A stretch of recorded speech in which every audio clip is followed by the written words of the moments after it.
Hi and welcome to my channel Immigrate Abroad. I am Sunil Raj and today I'll be talking about Contract Employment Experience Letter for Canada Express Entry Immigration Program. Make sure to watch the video till the end. I'll be sharing my contract experience letter that I submitted for Canada Express Entry Immigration Program. Contract employment in some cases does present a challenge when it comes to requesting a experience letter. In some cases where one is hired through a third-party recruiting agency and deputed to a client location, it does present a challenge for the contract employer to know of your roles and responsibilities at the client location. So your roles and responsibilities might change depending on the requirements of the client, and the contract employer might not care that much about what your roles and responsibilities are as long as their client's needs are met. So in such cases, the way to approach your contract employer to requesting a letter becomes quite important. So if you just try to send an email and try to request a letter, things may not work. So if you receive an email that they're not going to provide you a letter, that would be a big thing. So the way to approach them is to first see if you can set up a meeting with them. See if you can meet them in person rather than just sending an email. If you can't get them to have a face-to-face meeting, then see if you can speak to them over the phone. So you should be able to do either of these options. If both of these options are somehow unavailable to you, then you have no other choice but to request them through an email. The next thing is whether they agree to meet you face to face or whether they are willing to speak to you over the phone. Have an email drafted of your requirements, because either way, whether face-to-face or over the phone, they would need a formal request letter from you, which is usually an email to request them to provide a letter for you. So have an email drafted so that in case if they request in the meeting, you have it there ready and you can just send that email to them. Or as soon as you are done speaking to them over the phone, you can send an email immediately so that they'll remember. So you have sent an email, they have to get back to you.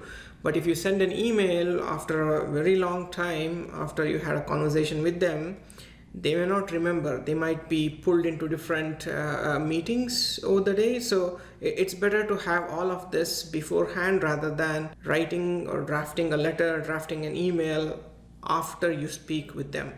And also have your reference letter drafted. Don't expect your contract employer to write a letter for you in the format you need. So have a letter ready and have all the necessary documents like your ITA. If you're going to meet them in person, take a printout of your ITA, show it to them as a proof that you have received the invitation to apply. Then if you can't meet them in person and you have to send these proof over the email, make sure you redact confidential information from ITA, like your immigration number, your immigration profile number, and any other personal information that you do not want to give out to them. The other thing is have a snapshot of your Express Entry reference letter requirements. So don't just send a link to them in the email because this particular page is a lengthy page which has all the Express Entry requirements. So this is no link to a specific work reference letter requirements. So take a snapshot of it, attach it to your email, and also provide the link. And do explain what attachments you have added to your email so that they know which document to see. So make it as much as easier for them to go through the requirements and provide you a letter as soon as possible. Then if any of your previous employers have provided you a letter for Canada Express Entry Immigration, it could be your previous employer or it could be your current employer, attach that letter for their reference. It also mention to them whether you're meeting them in person or you're speaking to them over the phone.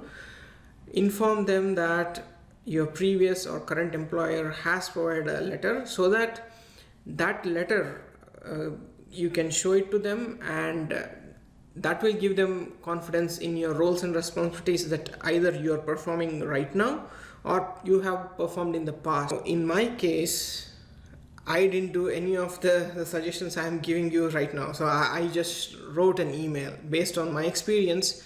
I realized it's not a better way to do that, and they came back saying that they can't provide a letter to me. So then I also had I didn't have a way to meet them face to face. So I spoke to them over the phone, and over the phone I informed all my specific requirements, and I informed them that my current employer has provided me a letter for Canada immigration. I told them I can provide the letter to them, and then they can look at it, and then they can decide it from there.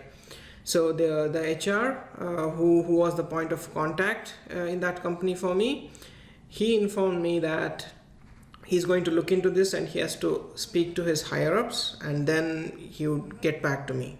And a week later I got the letter.